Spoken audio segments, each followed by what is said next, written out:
I'd like to call the meeting to order, the City Council meeting of Monday, December 19th, 2022. It is now 6:30 p.m. Madam Clerk, please call the roll. Councilor Andronico. Present. Councilor Kane. Councilor Harris. Present. Councilor Leeang. Present. Councilor Mahoney. Present. Councilor McCarthy. Councilor Phelan. Present. President DeBona. Present. 6 members. 6 members. We have a quorum. Please stand if you can. Tonight's City Council meeting will be dedicated to Brian Glennon.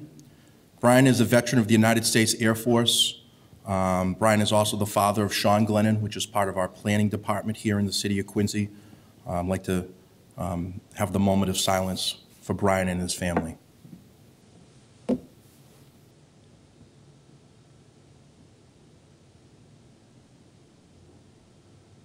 Please turn to the flag. I pledge allegiance to the flag of the United States of America and to the republic for which it stands, one nation, under God, indivisible, with liberty and justice for all.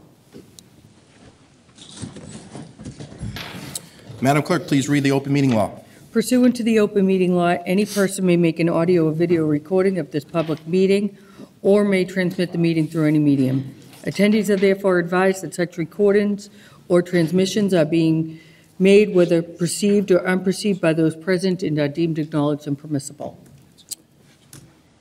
Thank you, Madam Clerk. First item on the agenda. Public building update. Director Paul Hines. Before we get started, this has been a fourth part of a series of where directors and commissioners have come forward and really have gone through what they've done up to date. I'd like to also impose the Rule 10, which is a debate limitation. It's up to 15 minutes per council member, and then everyone will have a chance to discuss, and every council member will have a chance to have a 5-minute rebuttal on the back end of your deliberation. And with that, Director Hines, you have the floor. Thank you. Good evening. Good evening, councilors. Thank you for having me this evening. It gives us an opportunity to showcase the various things that the good people in the Department of Public Buildings have done. I will get right into it. I'll begin with, there was an 11-page document submitted to the school committee earlier this year that I can distribute should you want it. I don't know if you were particular to that. The major portions of that document are included in tonight's presentation, but I will email that as a supplement to all the councilors. So I would like, again, thank you for having me here. You caused me to learn how to use PowerPoint for the first time. I feel proud of that one. So the first project that we will visit is the, okay there, Jen. All right, the North Quincy branch of the Thomas Crane Public Library. This was a protracted renovation project, admittedly. It was begun without any planning or any reasonable amount of financing in place. It had happened because of a roof leak and a partial collapse of asbestos ceiling. So out of abundance of caution, we closed the building immediately. We had every surface, every book, every nook and cranny tested. There was zero detection of asbestos through the building. But out of a further abundance of caution, we sent out every single volume and had them treated as if they had been contaminated. And they were kept off-site during the term of the renovation and the construction. So by and large, today we have a brand new building for the North Quincy branch of the library. The structure, the steel and the concrete are the same. Everything else is new. Windows, roofs, doors, carpeting, ventilation systems, electrical systems. The first time ever, it's fully handicap accessible. The picture that you see before you is the second day of opening to the public after over 2-year closure. This is what the building looked like in the midst of the gutting and the asbestos abatement. I, in fact, sent a photograph to the mayor. I said, I found this really great warehouse. Can we buy it? He goes, where is it? I said, that's your library. He's like, oh, what have you done? So this next page kind of summarizes what was done. Graphically in the photographs, you can see the bottom. There had been the Deneen activity room in the front, which we expanded out and did away with a hazard of the moat that was in front of the building and gave added programming space to the library department for the various activities. The pictures at the top show different phases in the progress of the renovation. The one on the top right, you'll notice, is a concrete floor is cut up that allow us to distribute power and data ports throughout the building and the whole of the public area. So as I said, there's new roofing and windows, replacement of all systems, fully abated, the public and power and data ports, the expanded program room, all new furnishings and new book stacks, and the cost of that was split between the Department of Public Buildings and the Library Department. And the building is fully ADA and MAAB compliant. I will add, when we're quite a ways down the road in this one, during the term of the COVID closures throughout the city, Library Director Megan Allen had a conversation with the Planning Department. Planning Department decided to no longer operate the North Quincy Community Center, which had been operating out of the former Bookmobile garage at this building.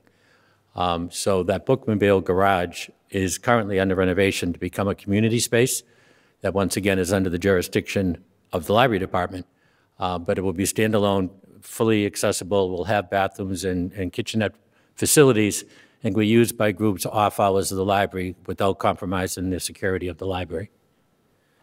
The funding for this project came from a few CIPs ago, a total of about $275,000, which was allotted at the time to a roofing project.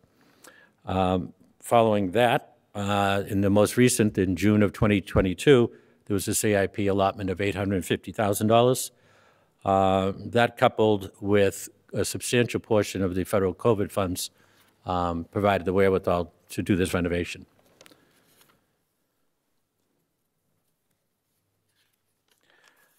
The next project to report on is the George A. Barker Estate at 74 Greenleaf Street. This again is a multi-year project. It had various goals, two of which have been fully met. The third one we're well on our way to meeting. The goals at the time were neighborhood preservation, to not allow a multifamily development on this high-profile corner, and it was to preserve a historically listed asset. So the top left photograph you see is the building back in its heyday.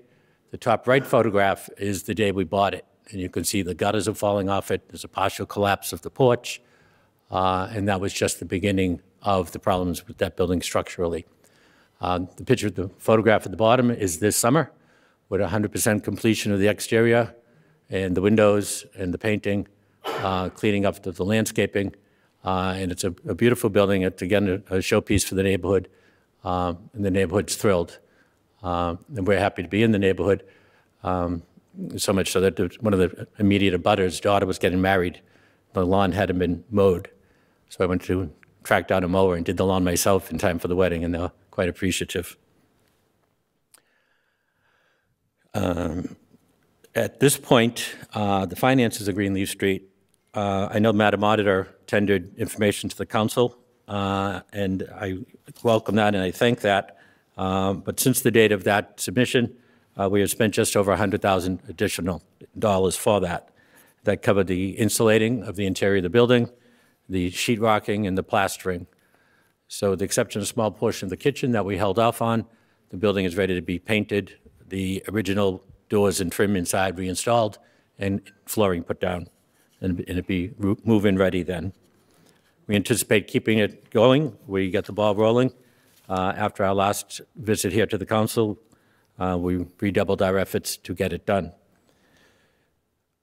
The next significant project is the Broadmeadows Middle School auditorium.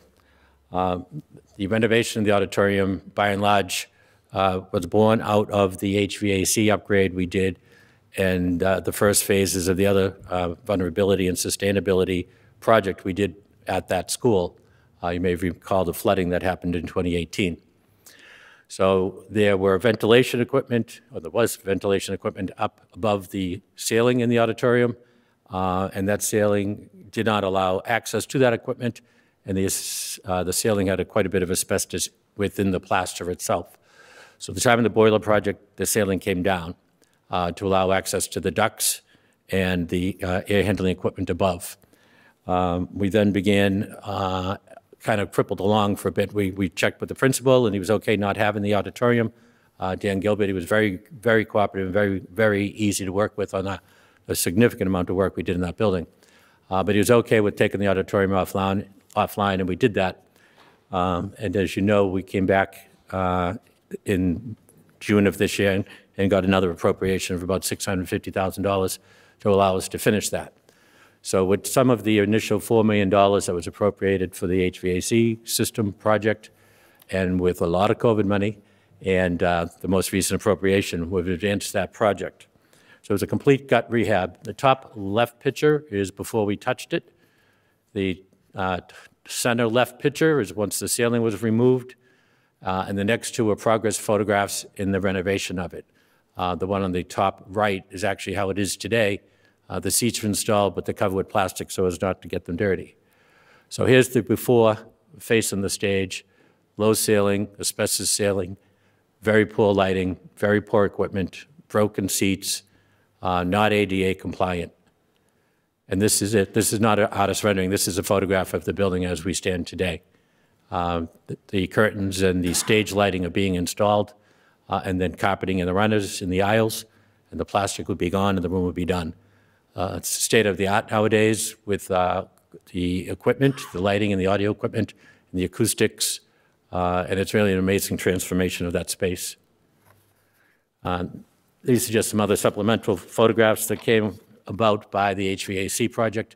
The top left shows the after in a couple of the classrooms that we had to do to take out the original heating system. So that's the top left. The top right is that same classroom before it was touched. The bottom photograph is the cafeteria, as you see it today, with a planned patchwork tile, not like it was before, fully abated, new ceiling and new lighting. The ceiling was abated, that was asbestos as well.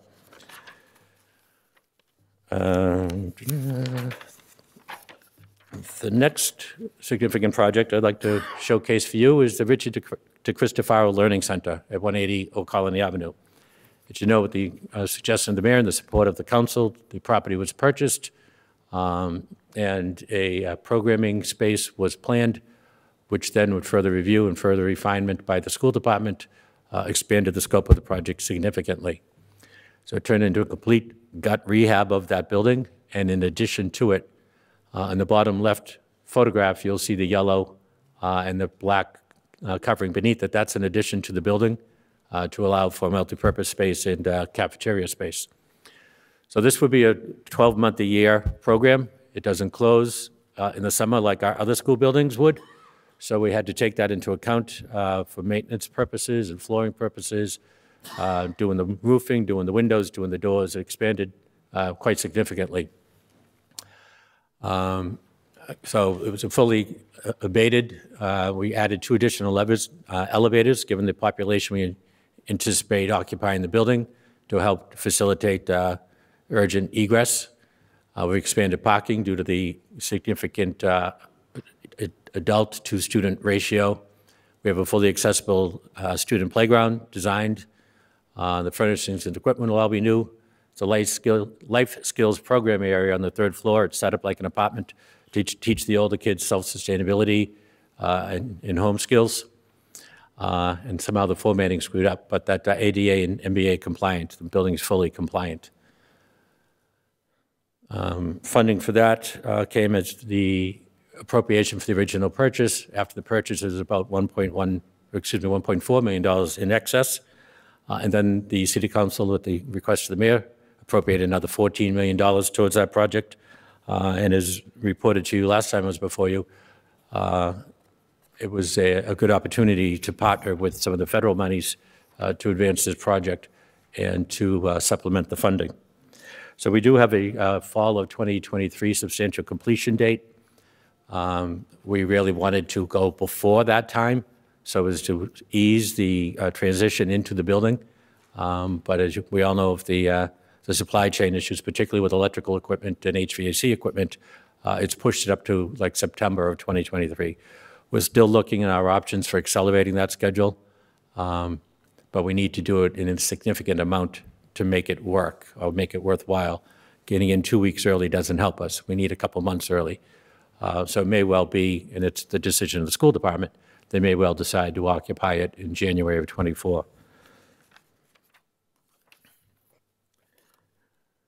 Next project is the Quarry Street Animal Shelter.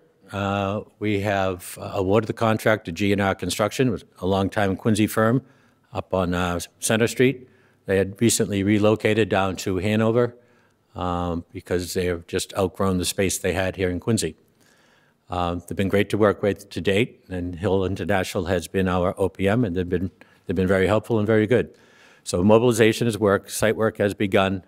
We're planning a shovel in the groundbreaking ceremony in the near future.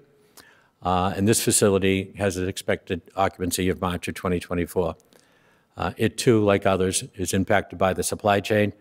We're actually reworking the design of the electrical room now because we can't get the size of the electrical equipment that we need. It's going to be 58 weeks to get the switchgear, which is after the date this building should be done. So they're redesigning it to use multiple smaller switchgear and panels to allow the use of those smaller ones, which are more readily available. They're still about 40-something weeks out, but it's certainly better than the 56 weeks. So that's the animal shelter building. So obviously these are all renderings because the building is not in the ground as of yet. The Fall River Clubhouse would be the next one. This has been multiple years and planned that way. A number of years ago, we did the exterior renovation, new windows, new siding, new trim, really cleaned up the outside of it. It was in deplorable condition with rot and infestation and vandalism. The photographs that you see here, the top left shows rot on the main support beams of the building. You can see daylight through what's supposed to be a column. The one immediately below that shows a door, that's an exit of the building that went into walled-off porches that became storage rooms with locked doors. So we're directing people into spaces you could not egress. The top right shows after the abatement of the floor in the main lobby area. And the bottom right shows the haphazard way the building is framed. It's about 105 years old now, and it's gone through so many workups for different purposes, whether it be the Army during the wars and just different purposes. People just literally cut things out of their way wherever they wanted and however they wanted. So it really made it a problem to get the building stabilized and sound again, but we believe we are there. So our primary goals here are to stabilize and support the building, to resolve the building and safety code compliance issues, replacement of the building systems. There's still some knob and tube wiring and even predating that. Abatement of the hazardous materials, which is by and large done, and restore the integrity of the building envelope. It even still leaks. The roof needs to happen. We had to insulate inside first to keep the asbestos from the roofing materials out of the building. And then I think another goal, it's kind of a universal goal with the department, is to make it ADA and MAAB compliant. I think everyone knows what ADA is, but the MAAB is the Massachusetts Architectural Access Board, and that's actually more strict than is the ADA. Funding for this project, again, it's been multiple years since we did the outside renovation, and then we began the inside in phases for the inside. So we had a $75,000 state earmark, and we received $125,000 from the Community Preservation Program, and recently a $500,000 allotment of community development block grant monies administered through the Planning Department. So working closely with them on the regulations and the oversight of these projects so as to be eligible for the federal funding. I will say on this project too, when we're doing the exterior renovations, some of the materials and the windows and other building materials were donated through the efforts of then Councilor Brad Kroll and some of the trades and vendors locally. So that helped to keep the cost down on that part of the project. And by and large, I think all of the exterior work, the siding and trim and windows, were done in-house by the Department of Public Buildings and some other department employees who volunteered to lend a hand. The next page is just kind of showing different phases of it. The top left is the building before the exterior renovation, and the bottom is it, and sorry for the Google Maps picture, but the bottom one is the post-renovation. And the top right just kind of shows you what it looks like from the park side. When we did do the exterior renovation on the park side, we put in simulated windows. It's very large walls, very large spaces. It had a number of windows and offices back in the day that just through the years kept getting broken with the baseballs, golf balls, footballs, everything else. So they just plywooded them over and it really was kind of unsightly. So we mimicked windows, and it just broke it up, and it just looks a whole lot better. Okay. Next project I would present is the Public Safety Headquarters. I think at this point you're probably tired of hearing about it. Went through quite a detailed presentation last month, so I'll acknowledge it. It is one of our tasks. We are overseeing it, but I won't go into the timetables or the funding, as you just had that done. The next ones, as part of the June of 2022 CIP funding, there were a number of fire department facility projects. Probably the largest of which is the firefighter shower rooms in each of the buildings. We had previously, with the agreement of the union and the city, reworked some prior CIP monies to get engines 1 and engine 2 done and up and running. They were well received, and they're very appreciative of them. Then funding dry up and COVID kicked in, and we slowed down on it. But with the suggestion of the mayor and the support of the council, we've got more funding, and those projects are moving forward. So engine 3, which is Quincy Point, is well on its way. It's very final touches, tiles, light fixtures, those type of things, and they'll be ready for use in the very near future. And this is going chronologically by station, not necessarily in progress in project. Engine 4 is the next one designed to be started after Quincy Point is done. Quincy Point is in the works. Engine 6, Howes Neck, is in the works. So after those would be Engine 4. Engine 5, as I just said, there's one issue, that's the West Quincy. There's a drain issue that needs to be resolved, and that's developed since construction. And we don't believe it's actually related to the construction, but we're certainly going to chase that out. Engine 6, again, is Howes Neck. The underground, that's one of the facilities that requested to be in the basement. So the concrete basement floor has been cut up, all the plumbing put in, all the other utilities and such are in the ground. Concrete's been restored, the walls are being built, and that one's moving. Engine 7 and Engine 8, there's preliminary plans which keep kind of changing by who's got the last set of eyes on it. But where 3, 4, 5, and 6 are done, 7 and 8 will be right behind them. They are less frequently used in some of the other stations, but the shower rooms are no less important. Some of the other projects of that phase of funding from June of 2022 was the window roofing replacement project at the North Quincy Library, the North Quincy Fire Station, Engine 2. We had allotted, I believe, $600,000 or $650,000.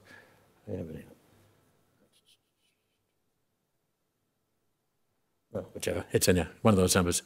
And the bids came in just slightly over that. So we're a little shy on funding for that, and we're looking at ways to resolve for that. We do hope and anticipate a spring start date for that project. The contract has been bid, and we're ready to go with that. Behind that is a significant amount of windows, roof, and masonry repairs and some interior upgrades for Engine 6 and the neck that really needs to be done. So the architects are working on the specifications for that work, and then we'll be coming to the council for funding if that is the desire of the administration, unless they have another plan for that.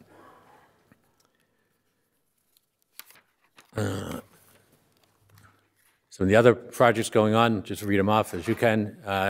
We've undertaken a program of asbestos removal in the schools. Asbestos obviously causes cancer in people when there's long-term, generally long-term, sometimes short-term exposures.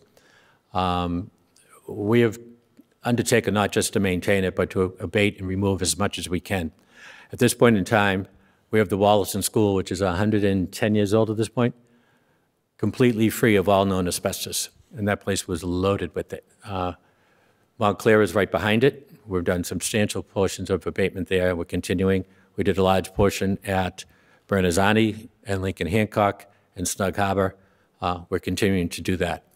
It's important overall, but I feel it's important to me to make those schools as safe as we can for the students. Part of the June of 2022 funding of CIP was funding for the replacement of the boilers at Clifford Marshall School. That is now complete. We have constructed a biolab in one of the classrooms at North Quincy High School. We converted it, did a complete rehabilitation. We're now in the process of designing and acquiring the cabinetry to help support the school who's got grant money, and they're going to be doing the equipment and the furnishings. We also built a tech lab both at Quincy High School and North Quincy High School in support of some grants that they got for those programs. We did a complete carpet replacement in the main library, which was a monumental task, let me tell you. We did successfully receive a $600,000 earmark through the state legislature and our state delegation to support further work at the Thomas Crane Library. And there's a proposal on the street now for the survey of the exterior of the Richardson and Aiken and Coletti buildings. There's a significant deterioration of the roofing system of the Richardson and masonry in all three of those buildings.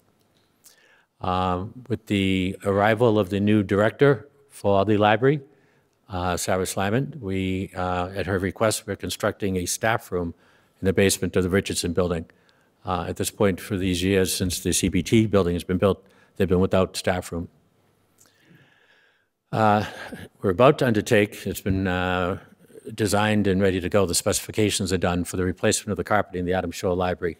We did a substantial renovation to that building a couple of years ago, complete replacement of the entire HVAC system. We made handicap accessible bathrooms and other elements, and that carpet job didn't get done, needed to be done. We knew it needed to be done, but we needed to get the HVAC done first. So now we're on the brink of doing that carpet job. Another long-sought project was the renovation of the locker rooms at the Lincoln Hancock School. They were original to its construction in the early 70s. None of the components were available. They were deplorable condition and they were embarrassment.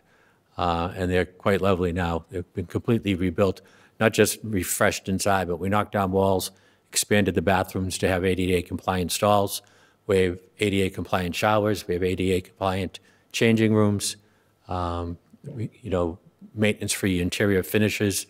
There's more work to be done in that building, but this was a big part of it. This was the big challenge because of having to shut the building down. So we kind of jumped on it prematurely as soon as the building shut for COVID, because that was our best chunk of time. It extended out beyond that, again, with the deliverables of materials. But it is done. It's been done for quite some time now. I should mention, too, that the Fall River Clubhouse is back open to the public. The fireplace room, the lobby, the 2 new gang bathrooms, that's all available. So the local programming can return to there. They've all been made aware of that. The Quincy Police Headquarters is another one that was funded in the 2022 CIP. That project has been completed. And not a city asset, but somehow another one of my problems is the Squantum Point Park Pier. We support the ferry service out of Squantum, and DCR said, you're welcome to use the pier. We're not taking care of it, you are. So we got another grant, earmarked from the state delegation, and about $600,000 for that one as well, to do some immediate repairs, most of which are now done. And the design and permitting is being updated for the replacement of the entire facility. It was built at the time they were building the Deer Island treatment plant, and the pier facility is long beyond its design intent and really needs help. In addition to that, where it is a ferry terminal, it needs to be ADA compliant, and it is not. So that's more of the higher level projects that we've been undertaking. And other ones I'm sure you're curious about are the MSBA projects we have pending. We, as you know, have been invited into the CORE program after a number of statement of interests were filed by the state. We've completed Module 1 in a very short order. We're now in Module 2. We've done the solicitation for the OPM. Our School Building Committee, Subcommittee, and now the School Building Committee have made a recommendation of our OPM firm, which recommendation is now in the hands of the MSBA to confirm or reject. We have no reason to believe it would be rejected. It's a very reputable firm. We have used them before, and they come highly regarded by the MSBA. So once that anticipated approval is received, we can immediately go into the next step of developing the project team, which is the selection of the design committee. In parallel to the core project for the Squantum School is we put in accelerated repair program statements of interest. We put in a number of them for windows at Point Webster and roofs all over the place. But given the popularity of the accelerated repair program now and the number of statements of interest that are filed, the MSBA, in order to equitably distribute their limited funding, has upped the thresholds for qualification for the projects. But 3 of our projects that we submitted on did meet the current thresholds and were invited in, and that is the complete boiler room replacement for the Parker Elementary School and roofing replacements at a large portion of the Wollaston School and a large portion of the Montclair School. So those projects are moving forward as well. The procedural framework on the accelerated repair programs differ from the core programs in that the MSBA has OPMs and has designers on a short list, and they assign them to us in order to get the accelerated repair program out and in the street and completed in a more timely way.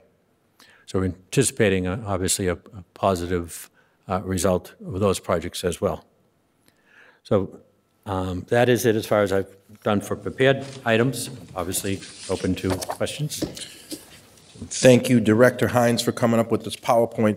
It allows not only the council members to follow, but it also allows our viewers, people that are watching it on YouTube or live stream, to be able to go along with exactly how you've presented tonight verbally. So really do appreciate it. And with that, I'm going to open it up to my fellow colleagues on the council. Councilor Yang, you have the floor. Thank you, Mr. President. Good evening, Paul. I just wanted to know if it's possible to, first of all, make sure that this gets posted onto the city's website. But secondly, I think this is a really good, very sort of high 20,000-foot overview. So I appreciate that, but I have questions more geared towards what we had discussed a little while ago about getting some deliverables together on a timeline just so that we can all be on the same page if there are delays, what they are, what the impact to costs, that would have as well, just to make sure that, again, we're all on the same page, right? Because there's a lot that's going on here. Again, we've talked about this before the last time you were in front of us, right? I think when it comes to any delays on any of these projects, it's not something you're happy about. It's not something we're happy about. No one's happy, right? No one wants to see that happen. However, it is going to happen. Again, the supply chain issues are still happening as well. So, while this is, I think, again, a great snapshot, what I'm looking for more is, again, a sort of more detailed deliverable list of current ongoing projects. When we hope the anticipated completion dates will be. But if there are delays, if that completion date gets pushed out, it's just, again, helpful to all be on the same page, right? Because then if, God forbid, there are any major delays that cause, such an impact where you have to come in front of us for additional funding or an update to something that, just completely derails some other thing, right? It's sort of that ripple effect. It would just be really helpful to know along the way rather than to see it come in front of us after the fact, right? If that makes sense. So again, this is stuff that we talked about before. Yep. It's, I think, just something that will hold us all accountable to make sure that we're all on the same page with timelines. So this is just a follow-up that I'd like to see after this presentation, if that's something that can be done. Certainly. Yeah. Thank you. Thank you, Mr. President. Andronico. Paul, thank you for joining us. Just had a question about the Learning Center. I guess I'm just a little confused as to Sorry, the what? The Learning Center. Okay. What does substantially completed by fall 2023 really mean? Does that mean that the school committee and the school side is going to be advertising for January 2024 for families to maybe start utilizing that facility? Is that something that we would plan for fall 2024? Is there a concern that having a partially completed building and then marketing that to potential families is an issue as far as how many might continue to attend? I'm not sure if that's a question best directed at yourself or Mr. Walker and the administration, but I just, having been on that other side, on the school committee side, when the concept first came up, I'm just curious about that. Sure. I can certainly speak to that. When the whole idea of the Learning Center was hatched, part of it was that to support our own students in Quincy, and then certainly to support those that are going out of district to receive services that Quincy at this point can't provide because we didn't have the facilities. And when the planning and such was done, Superintendent Cristofaro was in the chair at the time. We really wanted 3 months before the doors opened to showcase the building to families, to basically sell it, to market that facility and their program to the families of the students who need those services. That was the model, and that was our goal. That was supposed to be hit. We were supposed to have June of 2023 completion. The supply chains have wreaked havoc with that. So we've got substantial completion in September of 23. But that means there's punch lists. They may still be setting up equipment. They may still be touching dings in walls, things like that. But by and large, in any other facility, we would have no problem moving the student population in. We've been very mindful in the programming phases and the construction and the planning of this facility, because it's very unique to us, of the sensitivities of the anticipated population of students. We don't want to be there working when students are there. That's one of the reasons we planned and we changed interior finishes, so they're not in there with waxing floors in the nights in July, and the kids are back the next day and it smells of wax. It's why we advanced doing the roof now and not putting it off 5 years. Because at some point in time, they'll be putting a roof on that building with students in the building, because it's a 12-month program. So we accelerated all of that, so we're very mindful of that. So from our perspective, substantial completion would ordinarily be, yeah, you can be in the building if we do the last minute details. That's not anticipated to be the case here. We call it Building A and Building B. There was the original factory building and then an addition that was put on, I think, by the Eastern Nazarene College for their purposes. We call them A and B. You know, the OPM and the contractors started down the road, well, we can deliver Building A and still be working on Building B. I'm like, no, you're not. We're not going to have work on the site with the students in the building. Outside traffic flows issues would be a challenge. There'd be disruptions with noise. There could be potential for smoke. You're not doing it. So we are trying to, the recovery schedule, still trying to back up from that September date. But again, that's what I mentioned earlier in the presentation. If it's not significant enough to be able to get them in there, get the school department in there, not the students, the school department in there to do what they want to do as far as marketing and such, that it's not worth spending the money for the accelerated schedule. As I suggested, it's up to the school department, but it may well be that they choose to put the currently in Quincy students in there in January and bring everybody else back in fall of September 2024. But that's their call, that's not mine. But that's been some of the conversations we've had. Okay, so just to clarify, when we say the fall, we're really thinking September as opposed to like November. when we say the Yeah, fall. it's early fall. I know there's some wiggle room there, but I just wanted to check that.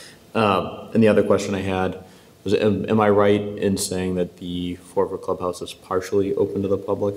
Correct. This time? Yes, as I said, the lobby, the new bathrooms, the new gang bathrooms are 100%, they're great. And the big, everyone calls it the big room, even though it's smaller than the other one. Yep. I call it the fireplace room is open. We got 2 accessible means of egress out of there. So the local programming, the neighborhood thing, the Commission on the Blind, the neighborhood exercise group, it's all available for their purposes. Voting, certainly had it open for voting. One of the delays in getting it to that point is as simple as it sounds with the fire alarm system. You can't get smoke detectors. So the building sat there. We couldn't let the public in. But we got them, it's up, it's running. The other room, the bowling alley room, I guess they call it, is still not done. That's where a substantial portion of the structural repairs need to be done. Like literally cutting out major support beams, jacking portions of the building more than 6 inches, and it's just not there. So we're going to utilize the remainder of the funding we have to get the roof on. I do intend to go for another community preservation grant application, and if successful, we'll use that to then further advance the bowling alley room. Understood. I just want to say thank you to your team on that project in particular. I know every time you open up a wall, you run into a new issue that requires a lot of funding. And even most recently had a community meeting in there, and we had to get Quincy Fire Department for a fire detail because there were no smoke alarms, but I appreciate the accommodations that you made too, so that we could host a meeting in there now that is partially open to the public too. Anytime. Thank you very much. Thank you. I'd like to recognize Council McCarthy. Thank you, Mr. President. Good evening, Mr. Hines. Mr. Counselor? Paul, just a little history. How long has the Public Buildings Department been together now? 10 years? About that. I've been in the seat like 6.5 years now. Gary kind of obviously 10 was 4 or years. 5 years before that. How many folks do you have working underneath? public buildings? A guesstimate. In the maintenance crew, the construction team, there's 21 of them now. And then there's the administration, the project managers, and things like that. Right, so 21 guys. There's the custodians in the public buildings are in public buildings department. The school custodians are still in the school department. I just think back to when, the public buildings was under the school department, and we had a hard time letting it go. And thank God we let it go, and let the administration form a public buildings department to handle all these items. I know that back when the school department had public buildings, they were pulled every which way. And you mentioned Wollaston being 110 years old. And a lot of the buildings, I mean, when I started a few years after I started, or ahead of me was Marshall. That was the new school, and now, it's 20 years later, more than 20 years later. And, you got to replace boilers and et cetera. But I think that the group with 20 folks in there working for you, along with, utilizing subcontractors here and there where you need it, the list here is it's very impressive on what you've got done and how you spread yourself out, not only with North Quincy, Wollaston, window replacement, Lincoln Hancock, those last 2 pages on the presentation, but the new projects that have all rolled in, besides the libraries, the Greenleaf Street house, which I appreciate, that would have been a headache for the neighborhood. Being Res B, I would have been rolling in the parking lot with a developer, and that saved that beautiful home over there, and I know the neighborhood is very pleased with the outcome of that mixing into the neighborhood. So that's a huge plus. And Broad Meadows, a lot of the schools needed upgrading, but in 2018, Broad Meadows got destroyed. A lot of these things in that side of the building was really the side you were really concentrating on, elevating the boilers, the infrastructure. I look at the auditorium, which was destroyed. We had water in there that were 3 or 4 feet high, and now we've got a brand new auditorium in there. And Meadows, really a ton of work. That building was wiped out. It wasn't your regular, we're going to go down and upgrade Broad Meadows. That was a handful, so I know Ward 1 appreciates that. To Councilor Andronico's comments on the Richard DeCristofaro Learning Center, I know we've run into some problems there where we thought it was going to be a lot quicker than it is, and we're doing it right. We're doing it the right way to make sure it lasts for another 100 years. And so many people have asked me, I have multiple kids that have special needs, and they've asked me to compare that learning center, and right top of my head, South Shore Collaborative comes to mind, and I know we're trying to mirror that. And there's so many folks that are pleased. Better than that. What's that? Better than that. Better than that.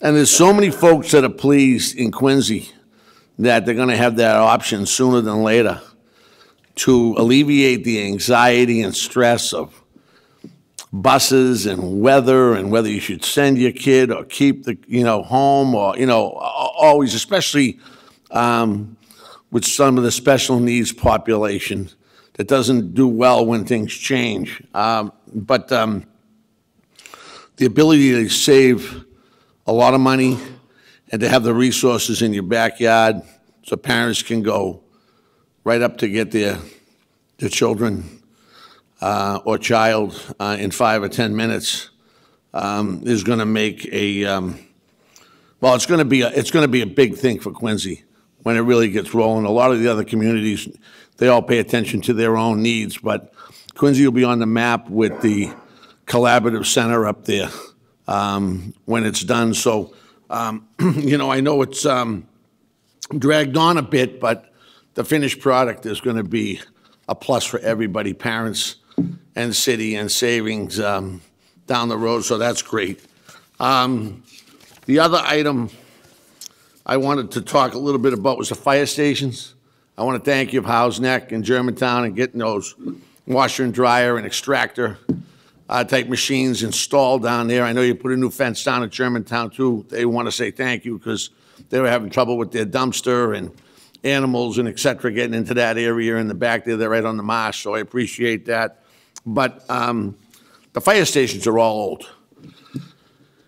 And I know we've got a headquarters fire station on our minds down the road in the near future. And but to keep those places up, you know, just like we're going to have one of the best first responder locations in the Quincy Police Department, and eventually we'll work our way into the fire departments. But you guys have done a nice job on the Howes Neck station with the exterior down there, and some of these components that you talked about. I look at it and say to myself that I don't know what if we didn't make that move and create a public buildings department and have guys dedicated to these type of projects. I don't know where it would be. We'd be back Peter, Robin, Paul, or Paul, Robin, Peter, however you want to say it.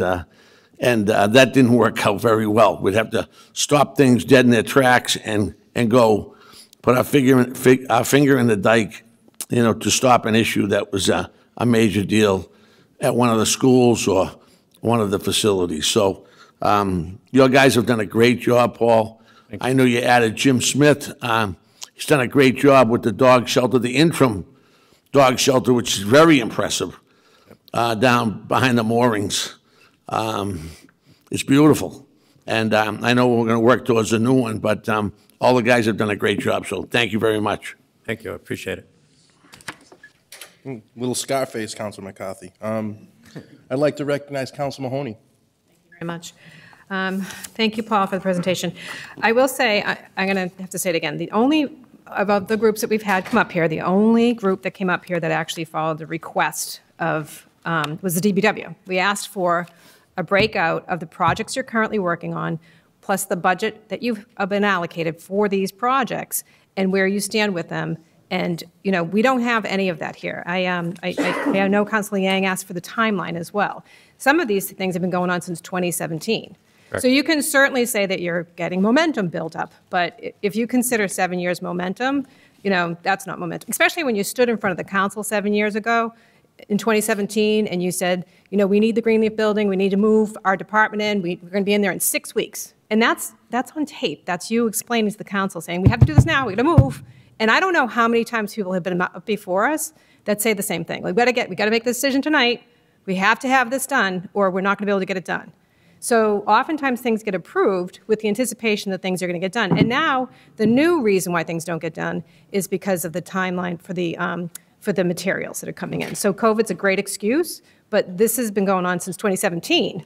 Greenleaf Building's been going on since 2017. No, it has. And there's other ones too. So there are other ones too, Paul. So we can argue. I'm not going to argue. I'm not arguing. So I'm just stating a fact. So I wasn't going to start. Not a fact. Wasn't going to start with Greenleaf. Been that long. I wasn't going to start with Greenleaf, but I'm going to start with Greenleaf. So in 2017, you came before the council and you asked for money to purchase the Greenleaf building because the building department was going to move in, and it's 2022, and we're not there yet. And it was just said in a recent publication that we were days away from moving into this building, that your department was days away from moving into this building. Now, either the administration isn't informed with what you're doing, or you're not truthful to the administration. I'm not sure which one it is, but somebody's misinformed here because we're not days away. I went by there, and there's no floors in that building. As you said, there's many things that are not done in that building. You have, is the roof done, though?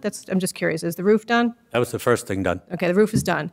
And you have still a pallet and a half of slate that's out there. What's that going to be used for? That's spare. We're considering doing the roof with it because we have it, or selling it.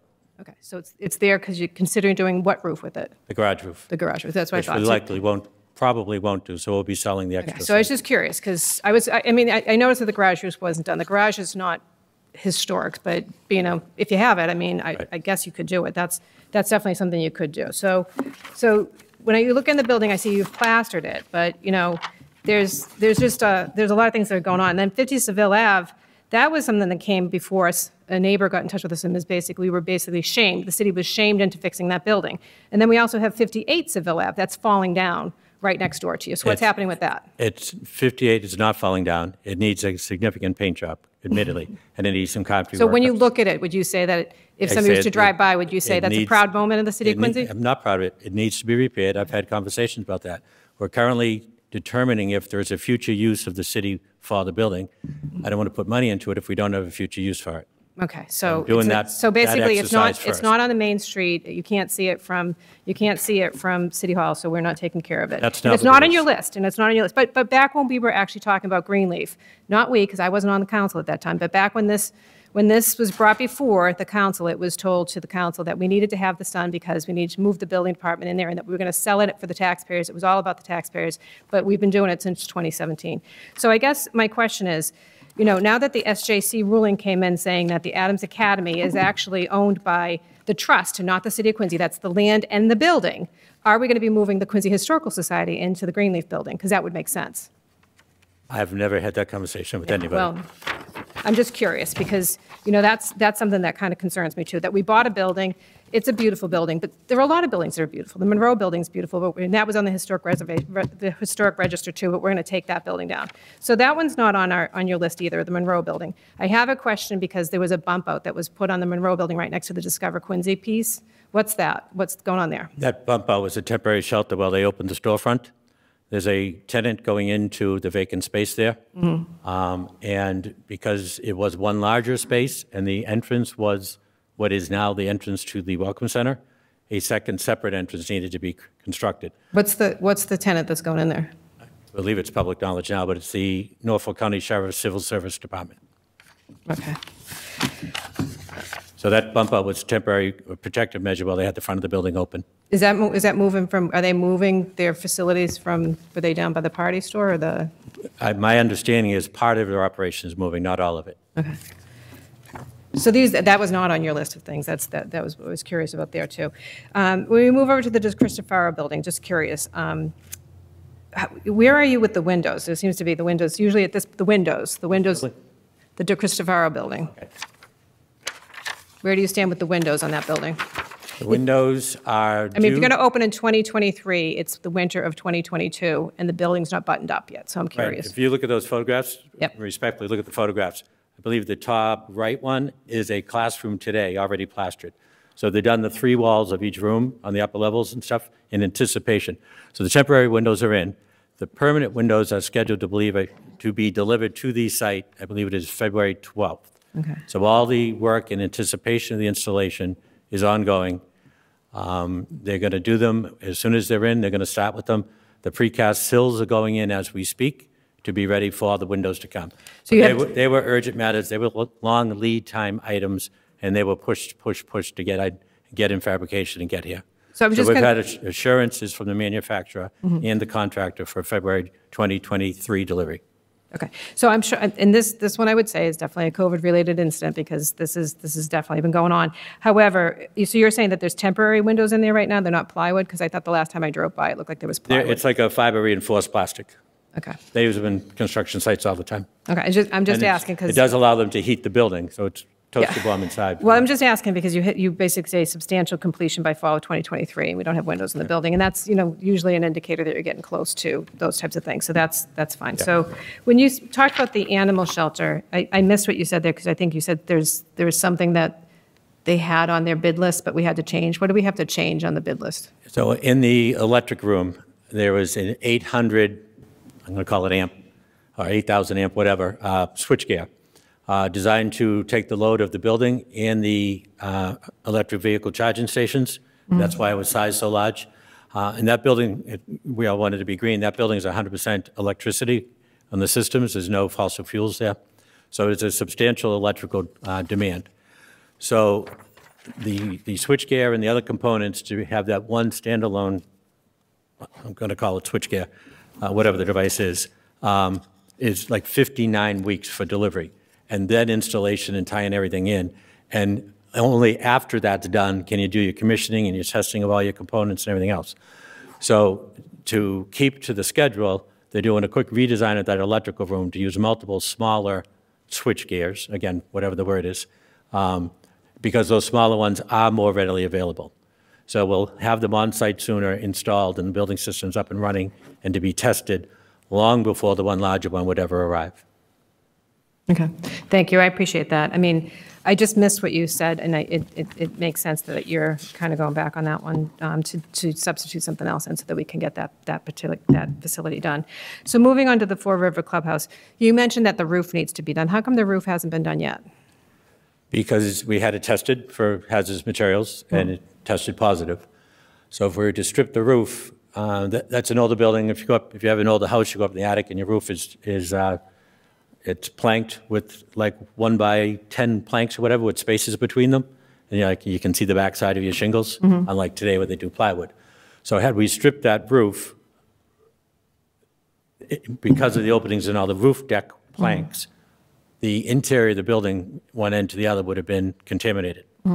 So we reversed the order. We had a contractor come in and blow in the spray-on Icynene insulation, the closed-cell Icynene. And that seals against the wood and sealed all those gaps between the wood. So now we can strip the roof without contaminating the entire interior. When did you do that? This is about I'm going to say it was maybe March or April. So this past spring. Of 2022. Okay. And I'm going with that because I drove by and took a photograph. I think the first time in the 110 years of that place, there was actually snow on the roof. And I sent it to Shelley Dean, and she was all happy. She's like, insulation works. So the reason why I asked that is because we've been working on this also since 2019. And there's substantial rot inside the building because of the roof that was leaking. And the first thing, that was what you did in 2022, which is good that we did. I went by again over the weekend, and I noticed there's still a hole in the back of the building that's now plugged. It looks like it's a ventilation hole plugged with now a sponge. It was kind of just open to the elements, and now there's a sponge. On the park side? Yep. Okay. Those are rolled like 4-inch round PVC pipes. Those are from former heating systems that have been taken out. Yeah, it's still a hole that was exposed to the elements that now just has a sponge in it. If they let water in, they're letting it into what had been the outside porches, which concrete and drained floors. And I will just say, we can open in the conversation, it wasn't just water damage from the leaking roof that caused all the rot. The sidewalls of the building leaked, the windows I'm not leaked. doubting that the building was in terrible I'm just shape. explaining it. It's not just the roof. No, I'm not doubting that. What I'm doubting is that what I'm questioning here, Paul, is that, these are projects that have been going on for a really long time. And we talk about robbing Peter to pay Paul. We do that. We take on too many projects maybe, and we don't finish things, or they get dribs and drabs. And when you get attention or somebody says something about it, like the Greenleaf building, attention was said to it, and all of a sudden, magically, things were happening over there. That's great, except for it's been 7 years. 7 years you've been working on it, and the Fore River Clubhouse is going at about the same pace, and that's a problem. I know you said that it's now open to the public for use. Is the heating, how do you contain the heating in just that one section because the other side is completely exposed? You can see the floorboards, you can see the ground. That other side is if you look at the photographs, it shows the lobby after the flow is abated. Yep. And there's 3 doors on the left and 3 doors on the right. Yep. So I just did that backwards. The Yeah. 3 doors on the left Yeah. are plywooded over and have like an exterior door in it, so the workers can go from the lobby into that space. The general public can't, and it walls off the heated or the tempered space from the unheated space. Okay, so I was just curious about that, because I just wanted to make sure that if you're going to have people that are in there, that they're able to be in there when Yeah, it's fully safe. And I don't know if people know that it's available for them to use. And I did know that when they were using it, when we were voting or when you were having community meetings, that we did have to pay the fire department. So the alarms are all set in there now. They're all set, yep. Okay. And I put an email out to the users, the park departments and others, that it's available for use. Okay, so we want to make sure people know that, because that's something that I was getting a lot of phone calls about last summer to the fall. And the reason why people are calling is that, it's not just that they can't use it, is that, like, I personally, I appreciate all the work that does get done here in the city of Quincy. It may not always feel like that when I'm asking these questions, because I know there's a lot of agreeable people that will say things, but my job isn't to promote or to make everybody feel good about the administration. My job is to actually watch out for the taxpayers and make sure that we're doing what's right for the city of Quincy, and we're balancing that, and that we're getting what we ask for. So when you come and ask for $7 $7 million for capital improvement for whatever the projects you're doing. And, you know, the auditorium at Broad Meadows, I thought it was supposed to be done over the summer, so that it wasn't going to be disruptive to the school. It looks like it's still happening. So these things concern me because, you know, these are taking, the timelines are, as Councilor Yang said, the timelines are not being shown to us. And we're given these great package with great pictures, and I know that there's no doubt in my mind that we're doing a lot of work. The question is whether or not we're doing it efficiently and whether or not we're doing it to the benefit of the taxpayers. And, you know, I'm going to go back just because I know I'm probably running out of time, so I want to make sure I'm good. But I want to go back to Greenleaf because Greenleaf, when I went by, is it our people who are plastering, or who was plastering? That was an outside contractor. It was outside contractor. Yep. So this is what I mean. There was a very small budget for Greenleaf. And at this point, we're way over what the budget was originally created for. There was no budget set when we There was when I went back to, no, there was. If you want to go back and watch your meeting from 2017, I really would encourage you to do that. What it was said was it was going to be very short money and it was going to be kept underneath a certain amount of money. And you'd be in the building in 6 weeks. And it's 7 years later, and we're not in it. And it doesn't matter if it's the amount of money and the fact that we're using plasterers that we don't see in a budget. There was no itemization of how we were going to be able to pay for these things. And people want to know that. Because this isn't just an open checkbook to the administration to just say, hey, send a plasterer down and we want to get this done. That's not how it is. But it's concerning. You're not showing it to us, though, Paul. We're not seeing it. We're not seeing an itemization of any of the things that we're doing here. We have no idea. And if I do ask, and I have asked the auditor to go pull things, it's not as easy just to say, hey, can you pull up everything for Greenleaf? Because it comes from all different places. It's not itemized in a way that you can see the actual money that's being spent, and that's sloppy accounting. So I can go across the board when it comes to this stuff. Let me ask you one last question. It just interests me. So in that Greenleaf building, I'm curious. Whose Mustang was parked in the garage? That was my own personal vehicle. Okay, it was your own personal vehicle. So do we oftentimes have people parking their own personal vehicles in public property that's not open to the public? It's just concerning to me. Okay. And you know, is it still there? It is not still there. Okay, I'm glad it's not still there. If you allow me to explain it. I don't need you to explain. No, Paul, well, I don't need. The question, no, and I feel I should defend myself. So here's the thing, Paul. My Mustang. I don't have to have you. To work. I got injured and then couldn't drive it. Paul? I had surgery, almost died from that surgery. Paul? I couldn't drive the vehicle. Paul? My garage at home was empty. I got no financial benefit from parking the vehicle there. My garage at home that the Mustang belongs in was empty the entire time. 7 years. It was not there for 7 years. 7 years we've been working on Greenleaf building. We met 2 of the goals, preserve the neighborhood, preserve the building. 7 years we've been working on the Greenleaf building. No money has been shown to us how you have used the budgets that we have provided to you. And what we have, and we know, is that on 58 Seville Ave, the building is in disrepair, falling down as an embarrassment, but we don't have any intentions of taking care of it because it can't be seen from everybody else. So here's the thing, you're in charge of it. So if that was something that I was in charge of, I would be embarrassed to be in charge of that. So and I get to answer that question. There's no question there. I'm just telling you right now, Paul, that that's where I stand for that. You know, I do appreciate all the work that does get done. I get very frustrated because what we ask for up here, at least what I ask for up here, is an accountability of the money that is being spent, the tax dollars that are being invested into the city, that's being invested into your projects, to be shown to us so that we can see that not only are we getting the projects completed, but we're getting completed on time, on budget, and within scope. But right now, what I can tell you is that I know for a fact the Cristofaro building is way over. If it wasn't for the ESSER money, we wouldn't be doing it. And there's other ones too. And we would have no idea because there's no itemization of anything you're doing. There's not one person in the world that would manage a project that doesn't have a budget that goes along with it that would be able to show you alongside of the project, this is the money that was spent. We have pretty pictures, no numbers. Thank you very much. To recognize, do you want to rebuttal at all? No, I'm fine. I will just say that at this point, my department cares for over 100 buildings. They're not all in pristine shape. I would love them all to be. I am embarrassed by some of them. I would love to do 58 Saville. I'd love to do a lot of other buildings. I'd like to do to Atlantic Middle School what we did to Broad Meadow School.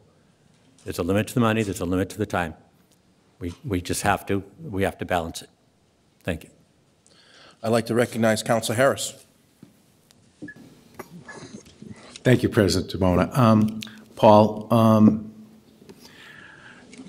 throughout the period that of course, we spoke many, many times about the North Quincy Library, which is really a vital part of every community, especially in the North Quincy area. And we shared many an email from constituents It's public record, and how you handled it and how you kept me informed and helped me answer my constituents during a tough time that you already described. And now we're in a different place than what we were. We're coming out of COVID, even though it still shows its ugly head at times. But during that period of time, I want to tell you thank you, because I was able to inform quite a few folks, and it's just a few, but a few, one is as large as 1,000. So I want to thank you for what you've done. You did, keeping me informed and helping me answer the tough questions, and as you described, how all the books everything had to go out, and I wrote down, you don't rush, if you rush something, it just, when at the final end, it won't be right. And I think the North Quincy project at the library, and I want to thank you for your work with that, especially for the people I represent. And again, we really all represent everybody, but my ward especially, I appreciate that. And then I'll go on to, obviously, you mentioned, since I've been in office, with the updates on the Squantum School, and I'm confident that working with you, if I'm still around, when the Squantum School gets approved, which I know it will, I'm confident with that, because it's really, really overdue. I know that you're going to continue to help the people of Ward 6 especially with those two, especially with North Quincy, library, which you've already proven, and especially the Squantum School, and all the buildings in North Quincy, which the different the number of times that I've asked you about the dumpster off of, I don't even have to get into it. It's not there, and you're always there for me. Yes, thank you, Paul. And I want to wish you and Stephen and the twins the merriest of Christmas. Thank you for what you do. Family as well. Thank you. Thank you. Bye. Any other counselors? Director Hines, I came home tonight. I opened up my electric bill from National Grid, and I went, did something happen here? Did I not pay it last month? The thing skyrocketed. As we know, costs are going up all over the place. And the mayor and the administration will come to us to appropriate funding, and we give it to you, and you'll do the best you can with the funding that we give you when we appropriate. There's only so many projects you're going to be able to get done. And I know we're going through, obviously we had to get another appropriation for the public safety headquarters, but at some point, I know some of these projects are could possibly be under budgeted or going to need more funding. So I think the best thing to do is be as transparent as you can with the council and letting us know what projects we can fulfill and which projects just right now costs just don't match up with it. Furthermore, I was thinking a little bit more about when Councilor Andronico, Councilor McCarthy were talking about the DeCristofaro Learning Center. With our enrollment obviously going up in the Quincy Public Schools, I think we're close to 10,000 students right now. We're obviously tethering with enrollment with our kindergarten classes and stuff like that. I know we acquisitioned the St. Mary's School some time ago. I believe it was right around September of 17. Is there any timeline on when that will come back to the council for a possible appropriation? And the only reason why I'm asking that right now at this time is I'm a little bit more of a proactive approach. We kind of have to get in front of this before our numbers start to increase in our enrollments in our schools. And I know that was something that we had to do, Squantum School, we had to do other schools and stuff. We had to do the Southwest, so we had other things in the pipeline. Has anything been discussed with the mayor administration about St. Mary's School and the possible reopening of that? Okay. So the last word you said is what I was going to answer to before I turn it over to Mr. Walker. That building couldn't possibly be used as a school building in its current condition. Okay. You would have to do full ADA compliance, sprinkler systems, elevators, the whole 9 yards, and it would literally be lipstick on a pig. The building would fall down around all of your new elements. So it would be a building replacement. And beyond that, I will defer to Mr. Walker. Thank you. Sure. Through you, Mr. President, there's a process to each of our school building projects. A lot of it is contingent on MSBA. MSBA has tightened up in recent years, as you know, and through the support of this body and the school committee, the city has been remarkably successful with receiving grants from the MSBA over the course of the last 10 to 15 years, upwards of several $100 million for Quincy High School, Southwest Middle School, Central Middle School, now Squantum Elementary School, not to mention the tens of millions of dollars in renovation projects that MSBA has reimbursed the city for. They've basically said to us, one at a time, folks. So right now, we're in the process for Squantum Elementary School. We haven't gotten all the way through the process for Squantum Elementary School. The minute we get through the process with Central Elementary School and we're in the ground, we're building it, we've got a project, that's when we'll turn our attention to St. Mary's. St. Mary's is a little bit more complicated when it comes to MSBA because it's not replacing an existing school, it's not serving an existing school population. That is a new school in a neighborhood that has not had a school. We firmly believe, and I think the folks that serve on the school committee here, yourself, Councilor Andronico, would agree that that area of the city is in need of its own elementary school, and that's why we purchased the property when it became available. But I think we are still a couple years away from getting into the MSBA pipeline to get that done.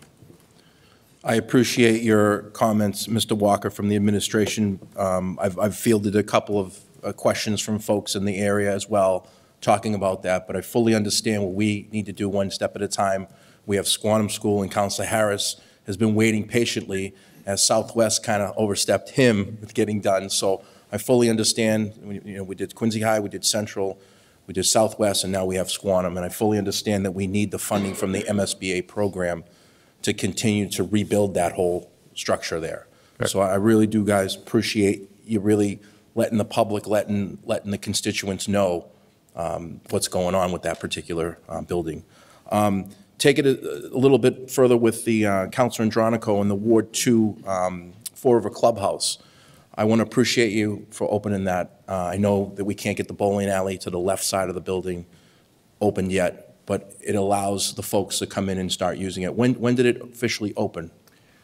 So well, we had it open for voting and then again for community meeting, but open the door. I think it's been 2 weeks now. Okay, that would be great, and I know this would be a great article for Scott Jackson of the Quincy Sun and Mary Woodfall of the Patriot Ledger to do a nice article with Councilor Andronico on the opening or the reopening of that to allow the folks in the area to know that we got that back up and running. Obviously, we have to look a little further with the fact that on the left-hand side it still needs funding. But a lot of folks have come to me, as well as Council Mahoney, about that particular Fall River, and I want to thank you for reopening it. The best we can do is open it and allow the constituents to use that.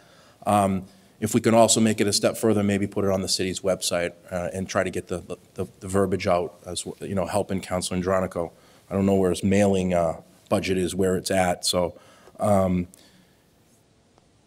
with that, you are the fourth leg of our, you're the 4x100 fourth leg of the relay team, where we had DPW in for the first leg and Al Gracioso. We had Natural Resources in with Dave Murphy, and we had the TPAL a few weeks ago with Ed Granahan, and then you round out our services to the public and to the City Council as the Public Buildings Director.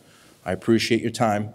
I don't know if I'm going to reopen it back up to the regular council members, but I know you have a big undertaking. It's a lot of buildings out there, and we've spoke offline about how important it is to just have a list of what's most important, what can I do, and how to accomplish it. So I know a couple of the colleagues of mine have asked about a little bit more of timeline and stuff, and we'll continue to do these talks down the road. And I appreciate you coming in and speaking in front of us and having the PowerPoint to let the folks and the public know what we're continuing to do here in Quincy. With that, does any of the colleagues have anything else to say? Thank you, Director Hines, for all your time. Thank you, and I apologize if I spoke tersely. No, not at all. You did a good job. Thank you. Thank you. Appreciate it. Merry Christmas, everyone. Thank you. Happy birthday, Mr. President. And same to you. I should do that like Marilyn Monroe. So me and Paul Hines are 12 years apart. We won't give the numbers. Thank you. Next item on the agenda, Madam Clerk. Number 2, 2022-155, an order designation of the early polling place for the Ward 4 special election. Motion made by Counselor Liang and seconded by Counselor Kane. Any discussion on the motion? Real quick, I'm just going to talk a little bit about this so the folks outside understand this. The preliminary election will be, the early voting polling places will be Saturday, January 7th, which is a Saturday. And then we also have early voting Monday, January 9th through Thursday, January 12th. Okay, and then following that, you have the special election, which is the regular special election, which Saturday, January 28th, and then Monday, January 30th through Friday, January 2nd, is the early voting in City Hall. And that is going to be where, Madam Clerk? In the election department, In the election department. So you go up to the second floor. second floor. Second floor, you can vote in person. No, just come in and No walk in excuse. and vote. Okay. Very important election. So motion made by Counselor Yang, seconded by Counselor Kane. Madam Clerk, please call the roll. Counselor Andronico. Yes. Counselor Kane. Yes. Counselor Harris. Counselor Liang. Yes. Counselor Mahoney. Yes. Counselor McCarthy. Yes. Counselor Phelan. Yes. President DeBona. Yes. 7 members. 7 members in the affirmative. Motion carries. Next item on the agenda, Madam Clerk. Number 3, 2022-156, an order designation of the polling places for the Ward 4 special. So, motion made by Counselor Liang, seconded by Counselor Kane. Any discussion on the motion on this one? Seeing none, hold on real second. It's the ward, the polling places are now in place for Ward 4, and they'll be for January 17th and also and February 7th. Madam Clerk, please call the roll. Counselor Andronico. Yes. Counselor Kane. Yes. Counselor Harris. Yes. Counselor Liang. Yes. Counselor Mahoney. Yes. Counselor McCarthy. Counselor Phelan. Yes. President DeBona. Yes. 8 members. 8 members in the affirmative. Motion carries. That completes our agenda items for tonight. Is that correct, Madam Clerk? It is. Approval of previous meeting minutes from December 5th, 2022. Motion approved. Motion to approve made by Counselor Phelan, seconded by Counselor Andronico. All those in favor, say aye. Oppose? The ayes have it. Motion carries. Communication reports from the mayor, other city officers, and city boards. Anyone? Unfinished business and preceding meeting.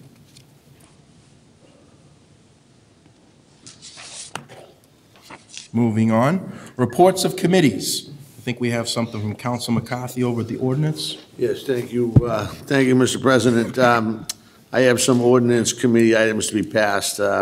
First, 2022-149 in Ward 1, add handicap parking at 1120 Hancock Street. Put that in the form of a motion. Motion made by Council McCarthy, seconded by Council Phelan. Any discussion on the motion? Seeing none, Madam Clerk, please call the roll. Counselor Andronico. Yes. Counselor Kane. Yes. Counselor Harris. Yes. Counselor Liang. Yes. Counselor Mahoney. Counselor McCarthy. Yes. Counselor Phelan. Yes. President DeBona. Yes. 8 members. 8 members in the affirmative. Motion carries. Also in Ward 1, 2022-150, add handicap parking at 17 Quarterdeck Road. Form of a motion. Motion to approve made by Council McCarthy, seconded by Council Phelan. Any discussion on this motion? Seeing none, Madam Clerk, please call the roll. Counselor Andronico. Yes. Counselor Kane. Yes. Counselor Harris. Yes. Counselor Liang. Yes. Counselor Mahoney. Counselor McCarthy. Yes. Counselor Phelan. Yes. President DeBona. Yes. 8 members. 8 members, motion carries. Ward 2, 2022-151, add handicap parking at 44 Lancaster Street. Motion to Form of approve made motion. by Councilor McCarthy, seconded by Councilor Andronico. Any discussion on this motion? Seeing none, Madam Clerk, please call the roll. Counselor Andronico. Yes. Counselor Kane. Yes. Counselor Harris. Yes. Counselor Liang. Yes. Counselor Mahoney. Counselor McCarthy. Yes. Counselor Phelan. Yes. President DeBona. Yes. 8 members. 8 members in the affirmative. Motion carries. Ward 4, 2022-152, add no left turn at 30 Liberty Street. Positive recommendation for that. Motion made to approve made by Counsel McCarthy, seconded by Counsel Phelan. Any discussion on this motion? Seeing none, Madam Clerk, please call the roll. Counselor Andronico. Yes. Counselor Kane. Yes. Counselor Harris. Yes. Counselor Liang. Yes. Counselor Mahoney. Counselor McCarthy. Yes. Counselor Phelan. Yes. President DeBona. Yes. 8 members. 8 members in the affirmative. Motion carries. Award 5, 2022-153, add handicap parking at 35 Willow Street. Positive recommendation. Motion made to approve made by Counsel McCarthy, seconded by Counsel Phelan. Any discussion on this motion? Seeing none, Madam Clerk, please call the roll. Counselor Andronico. Yes. Counselor Kane. Yes. Counselor Harris. Yes. Counselor Liang. Yes. Counselor Mahoney. Counselor McCarthy. Yes. Counselor Phelan. Yes. President DeBona. Yes. 8 members. 8 members in the affirmative. Motion carries. And Ward 6, 2022-154, add all-way stop at Dundee Road and Standish Road. Positive recommendation. Motion made to approve made by Counsel McCarthy, seconded by Counsel Harris. Any discussion on this motion? Seeing none, Madam Clerk, please call the roll. Counselor Andronico. Yes. Counselor Kane. Yes. Counselor Harris. Yes. Counselor Liang. Yes. Counselor Mahoney. Yes. Counselor McCarthy. Yes. Counselor Phelan. Yes. President DeBona. Yes. 8 members. 8 members in the affirmative. Motion carries. That's it. That's it for Counsel McCarthy. Any Thank other you. reports of committees? Councilors? Anyone? Anyone? Presentation of petitions, memorials, and remonstrance. Any other councilors? Counsel Mahoney, you have the floor. Thank you. I just wanted to say a few words about Ellen Hussey. I just found out about this. She passed away this past weekend. She'd been sick with cancer, and I knew Ellen from the Quincy Public Schools, from soccer, from PTO meetings, from parent organizations, from volunteer work, for all the things that she did. And she always did it with a big smile and a heart of gold. And she was always there to root on her kids and to do anything that the school system needed her to do. And she was surrounded by her family, and love and caring. And the thing is that these things just come as a shock, no matter how much people can be prepared for it. And I wasn't prepared for this one because I knew that she had been sick, but I didn't realize how close she was. And so I just asked that everybody keep her husband, Mike, and their 3 children, twin daughters and their son, in their prayers and thoughts as they go through this very difficult time, and this definitely a difficult time of the year, as they lay her to rest, and keep her in your prayers as well, because she had a heart of gold and a smile that would light up a room. So thank you very much. Any other councilors? We dedicated the meeting earlier for Brian Glennon, who passed away on December 2nd. It was sad. Brian is obviously a veteran of the United States Air Force. He earned degrees in electronics and industrial technology from Northeastern University. Brian worked as an engineer and manager for Verizon and his predecessors for over 30 years, retiring in 1995. He volunteered throughout his life, serving many years as an assistant scoutmaster in the Boy Scouts of America and as a co-director of the Coke Club youth baseball and softball programs. He was a generous supporter of the American Legion's Boys State Civics Program and was also a past adjutant of the Nickerson Post in Quincy.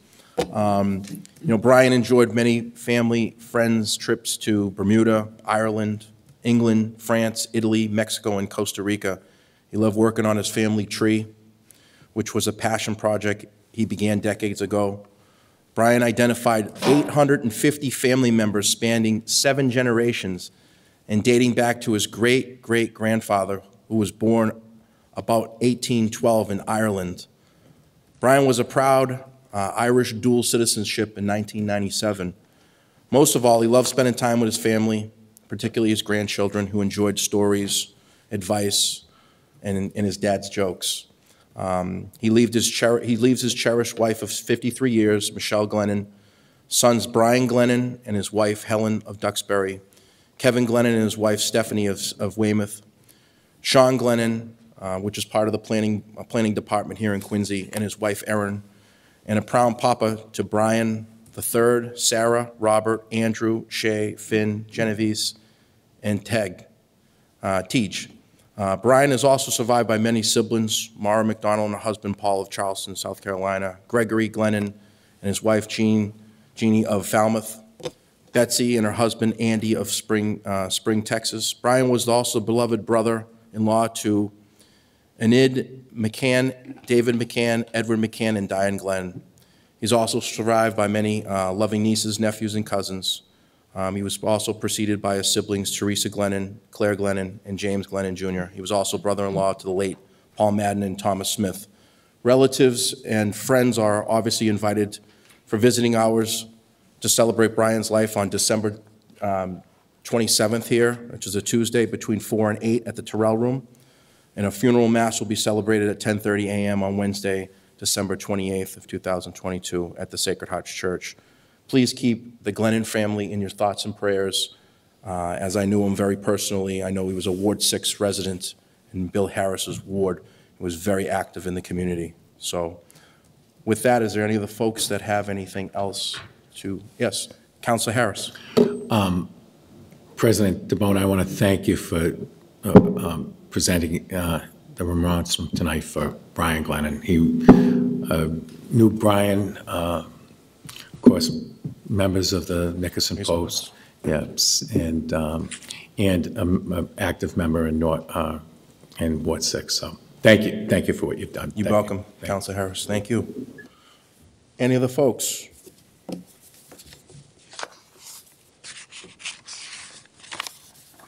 Motion, orders, and resolutions.